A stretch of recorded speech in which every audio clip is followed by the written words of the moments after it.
Hi, this is Rajesh Sharma. చాలా రోజుల తర్వాత మళ్ళీ డ్రైవింగ్ చేస్తూ వీడియో రికార్డ్ చేస్తున్నాను. సో వీడియో కంటెంట్ ఎలా ఉంటుందంటే, నేను గత నెల రోజులుగా నన్ను కలిసిన వారితో కానీ, అదే రకంగా నాతో పాటు సైట్ విజిట్కి వచ్చిన వారితో కానీ, రకరకాల సందర్భాలలో నాతో ముచ్చటించిన వారికి కానీ, తర్వాత నా వీడియోలో కానీ ఒక 3 అంశాలు నేను పదే పదే చెప్తూ వస్తున్నాను. నేను పదే పదే చెబుతూ వస్తున్న ఆ 3 అంశాలు నిన్న తెలంగాణ రాష్ట్ర కేబినెట్ భేటీకి సంబంధించిన వివరాలు వెల్లడిస్తూ మంత్రులిద్దరు, పొంగులేటి శ్రీనివాసరెడ్డి గారు, పొన్నం ప్రభాకర్ గౌడ్ గారు, ఇద్దరు వాటిని ఎండార్స్ చేశారు. కేబినెట్ లో డెసిషన్స్ తీసుకున్నారు. మూడు అంశాలు నేను పదే పదే చెప్తూ వస్తున్నాను. కొంతమంది నమ్మారు. నమ్మిన వారు నేను చూపించిన ప్లాట్లలో ఇన్వెస్ట్ చేశారు. కొంతమంది నమ్మని వారు టైంపాస్ చేసి కుంటి సాగులతో పారిపోయారు.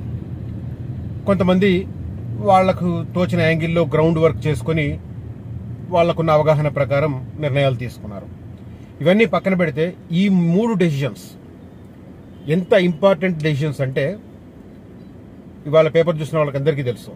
First thing, future city development authority వేయబోతున్నారని నేను పదే పదే చెప్తూ వస్తున్నాను. ఒకవేళ ఫ్యూచర్ సిటీ డెవలప్మెంట్ అథారిటీ వేస్తే ఎలాంటి పరిణామాలు, ఎలాంటి పర్యవసనాలు చోటు చేసుకుంటాయి, అవి నేను చెప్తూ వచ్చాను. ఇవాళ మళ్ళీ నేను క్లియర్ కట్ గా ఎక్స్ప్లెయిన్ చేస్తాను. సో వీడియోను పూర్తిగా చూడండి. ఇక రెండో అంశం, రీజనల్ రింగ్ రోడ్డు దాటి రీజనల్ రింగ్ రైలు వరకు కూడా హైదరాబాద్ మెట్రోపాలిటన్ డెవలప్మెంట్ అథారిటీ పరిధిని విస్తరించబోతున్నారు అని ఎగ్జాక్ట్ గా తెలంగాణ రాష్ట్ర కేబినెట్ నిన్న అదే నిర్ణయం తీసుకుంది. సో రెండో నిర్ణయం. మూడో నిర్ణయం, వరంగల్ హైవే వైపు మళ్ళోసారి రియల్ ఎస్టేట్ భూమి రావడానికి కారణం కాబోతోంది ఇంకొక నిర్ణయం. యాదగిరిగుట్ట టెంపుల్ డెవలప్మెంట్ అథారిటీకి సంబంధించి ఇంతకుముందే అథారిటీ ఉంది. ఇప్పుడు ఆ గుడికి సంబంధించి తిరుమల తిరుపతి దేవస్థానం బోర్డు ఎలా అయితే ఉందో, ఒక అటానమస్ బోర్డు, ఒక చైర్మన్, ఐఏఎస్ అధికారి, దానికి ఈఓ, తర్వాత కొంతమంది డైరెక్టర్లు, కొంతమంది ఎక్సఫిషియో మెంబర్లు, కొంతమంది ఆనరరీ మెంబర్లు, ఇలా ఉంటూ ఒక బోర్డు ఉంటుంది. ఆ బోర్డు ఆ దేవస్థానానికి వచ్చే ఆదాయాన్ని ఎలా ఖర్చు చేయాలి, సమీప ప్రాంతాలు కావచ్చు, అదే రకంగా హిందుత్వ వ్యాప్తికి ఎలాంటి ప్రయత్నం చేయాలి, టెంపుల్ డెవలప్మెంట్ యాక్టివిటీస్ ఎలా తీసుకోవాలి, చుట్టుపక్కల ప్రాంతాలలో ఎలాంటి అభివృద్ధి కార్యక్రమాలను చేపట్టాలి, ఇత్యాది ఇలాంటి అంశాలను టేకప్ చేస్తుంది ఆ బోర్డు. మనకు తెలుసు, టీటీడీ బోర్డుకు సంబంధించిన తరచూ సమావేశాలు, వాటి నిర్ణయాలు చూస్తూ ఉన్నాం. అలాంటి బోర్డు యాదగిరిగుట్ట టెంపుల్ కోసం వేయబోతోంది. ఒక చైర్మన్, అదే రకంగా 10 మంది బోర్డు సభ్యులు, అదే రకంగా ఒక ఈఓ. అయితే టీటీడీకి ఈఓ ఐఏఎస్ అధికారి ఉంటారు. మరి ఇక్కడ ఐఏఎస్ అధికారిని నియమిస్తారా, లేకపోతే గ్రూప్ 1 అధికారిని ఎవరినైనా పెడతారా ఏంటనేది ఇంకా ఇదమిత్తంగా నిర్ణయం తీసుకోలేదు. కానీ ఒక పవర్ఫుల్ ఈఓ మాత్రం ఉంటారు.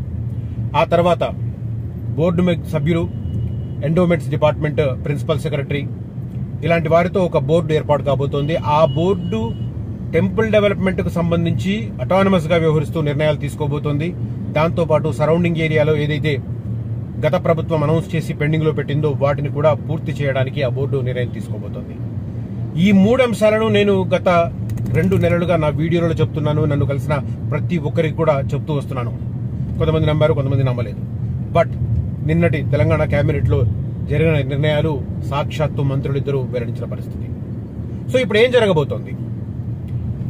ఫ్యూచర్ సిటీ డెవలప్మెంట్ అథారిటీ వేయడం ద్వారా ఆ ప్రాంతంలో ఎలాంటి పరిణామాలు చోటు చేసుకోబోతున్నాయి అది నేను చెప్తాను ఈ వీడియోలో. ఆ తర్వాత రీజనల్ రింగ్ రోడ్డు అవతలి దాకా, అంటే ఆల్మోస్ట్ రీజనల్ రింగ్ రైలు వచ్చేదాకా కూడా హైదరాబాద్ మెట్రోపాలిటన్ డెవలప్మెంట్ అథారిటీని విస్తరించబోతున్నారు. దీని పర్యవసనాలు ఎలా ఉంటాయి ఇది ఎక్స్ప్లెయిన్ చేస్తాను. ఆ తర్వాత యాదగిరిగుట్ట టెంపుల్ కోసం ఒక ప్రత్యేకమైన పాలక మండలిని, బోర్డును ఏర్పాటు చేయబోతోంది. ఆ బోర్డు ఏర్పాటు తర్వాత అక్కడ ఎలాంటి పరిణామాలు చోటు చేసుకుంటాయి, ఈ 3 కీలక అంశాలను నేను ఇవాల్టి వీడియోలో ఎక్స్ప్లెయిన్ చేస్తాను. సబ్జెక్ట్ లోకి వెళ్లే ముందు ఒక రిక్వెస్ట్. ఫ్యూచర్ సిటీకి సంబంధించి చాలా కీలకమైన నిర్ణయం తీసుకుంది ప్రభుత్వం.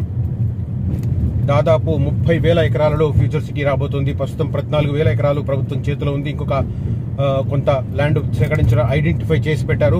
ఓవరాల్ గా 30,000 ఎకరాల్లో రాబోతుందని మంత్రి శ్రీనివాసరెడ్డి ప్రకటించారు. సో ఫ్యూచర్ సిటీ కోర్ ఏరియాలో 2 వెంచర్లలో 10 కంటే తక్కువ సంఖ్యలో ప్లాట్లున్నాయి.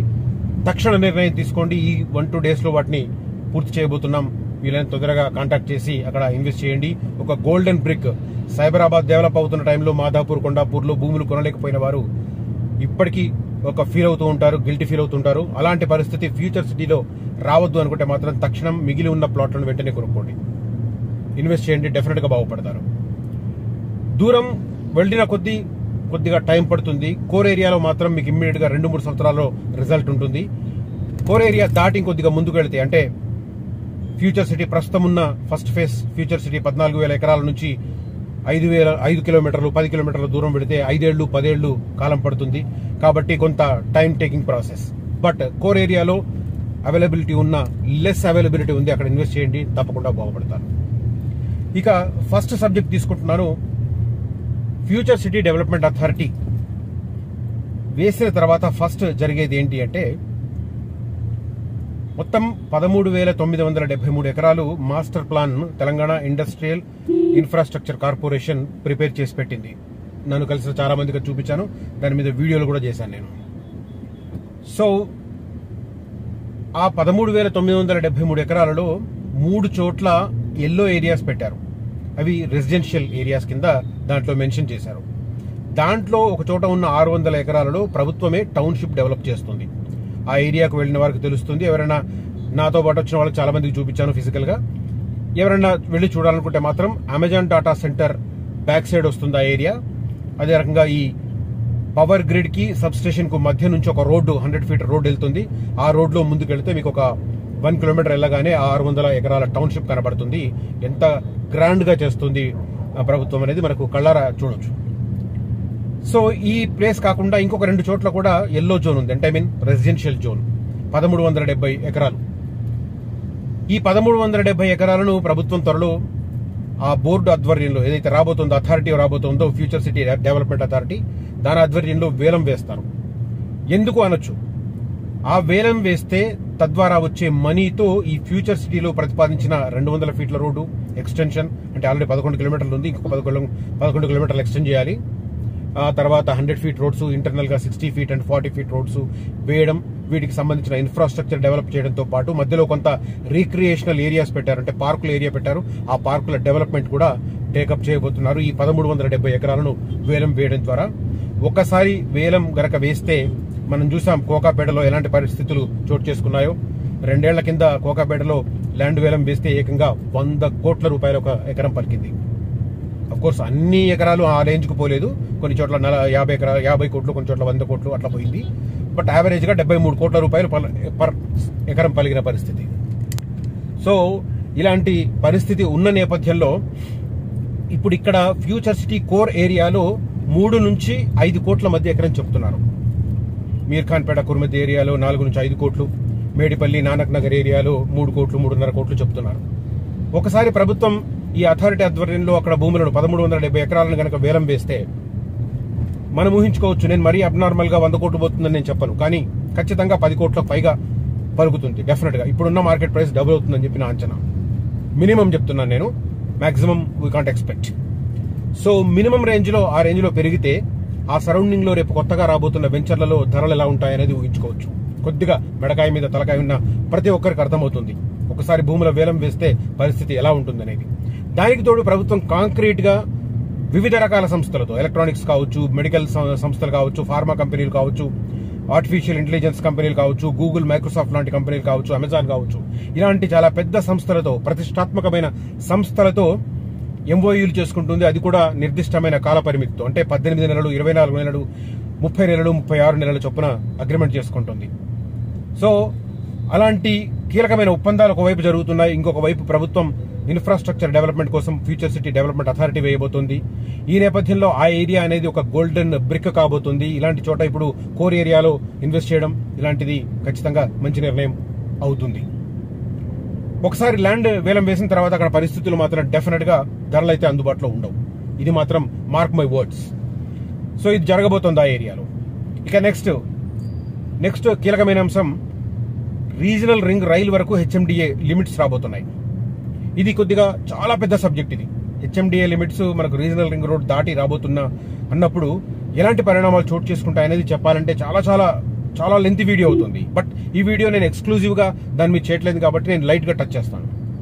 ఫస్ట్ ఆఫ్ ఆల్, మనకు హెచ్ఎండిఏ లిమిట్స్ కొన్ని రూట్లలో హైదరాబాద్ నుంచి దాదాపు 60 కిలోమీటర్ల దాకా ఉంది. ఉదాహరణకు నాగ్పూర్ రోడ్ లో తీసుకోండి, నిజామాబాద్ కామారెడ్డి వైపు తీసుకుంటే తూప్రాన్ వైపు మనకు హెచ్ఎండిఏ లిమిట్స్ ఉన్నాయి. తర్వాత షాద్నగర్ వైపు దాదాపు 40 కిలోమీటర్ల వరకు ఉన్నాయి. ఇటు విజయవాడ హైవే ఆల్మోస్ట్ చౌటుప్పల్ అంటే దాదాపు 50 కిలోమీటర్లు. కానీ కొన్ని రూట్లలో, ఇప్పుడు శ్రీశైలం రోడ్డు ఉంది, మనకు రీజనల్ రింగ్ రోడ్డు చాలా దూరం ఉండగానే ఔటర్ రింగ్ రోడ్ నుంచి కేవలం 15 కిలోమీటర్లు పోగానే మనకు హెచ్ఎండిఏ లిమిట్స్ పూర్తయిపోతాయి. సాగర్ రోడ్లో అదే పరిస్థితి, కరీంనగర్ రోడ్లో అదే పరిస్థితి. కరీంనగర్ రోడ్లో పర్వాలేదు, ఆల్మోస్ట్ ప్రజ్ఞాపూర్ దాకా హెచ్ఎండిఏ లిమిట్స్ ఉన్నాయి. సో కొన్ని రూట్లలో చాలా తక్కువ పరిధిలో ఉంది. ఇవి మనకు అప్పట్లో సైంటిఫిక్ గా జరిగిందా లేకపోతే ఏం అంశాలు పరిగణలోకి తీసుకున్నారు హెచ్ఎండిఏ లిమిట్స్ ఫైనల్ చేసే ముందు 2013లో అనేది పక్కన పెడితే, ప్రస్తుతం మాత్రం హైదరాబాద్ నుంచి రేడియస్ లో ఒక 60 కిలోమీటర్ల దాకా హెచ్ఎండిఏ లిమిట్స్ పెంచబోతున్నారు. అబ్నార్మల్ గా పెరగబోతుంది. 11,000 ఎకరాల నుంచి చదరపు కిలోమీటర్ల నుంచి 11,000 చదరపు కిలోమీటర్ల నుంచి 14,000 చదరపు కిలోమీటర్ల దాకా మనకు హెచ్ఎండిఏ లిమిట్స్ పెరగబోతున్నాయి. సో అలాంటప్పుడు కన్జర్వేటివ్ ఏరియాస్ ఇప్పుడున్నవి కావచ్చు, కొన్ని మారొచ్చు. ఫారెస్ట్ ఏరియా అయితే మారవు, కన్జర్వేటివ్ జోన్స్, అగ్రికల్చర్ జోన్స్ మారొచ్చు, రెసిడెన్షియల్ జోన్లుగా మారొచ్చు ఎక్కడైతే జనావాసాలు పెరిగాయో. ఎందుకంటే చాలా చోట్ల 2013లో చిన్న చిన్న తండాలుగా ఉన్న గ్రామాలు, చిన్న చిన్న ప్లేసెస్ కూడా ఇప్పుడు జనావాసాలుగా పెరిగిపోయాయి. కాబట్టి వాటిని కన్జర్వేటివ్ ఏరియా నుంచి తొలగించాల్సిన పరిస్థితి ఏర్పాటవుతుంది. ఎందుకంటే ఆయా చోట్ల జనావాసాలు పెరుగుతున్నాయి కాబట్టి ఖచ్చితంగా R1, R2, R3 జోన్లుగా మార్చాల్సిన పరిస్థితి. ఇలాంటి పరిణామాలు చోటు చేసుకుంటాయి.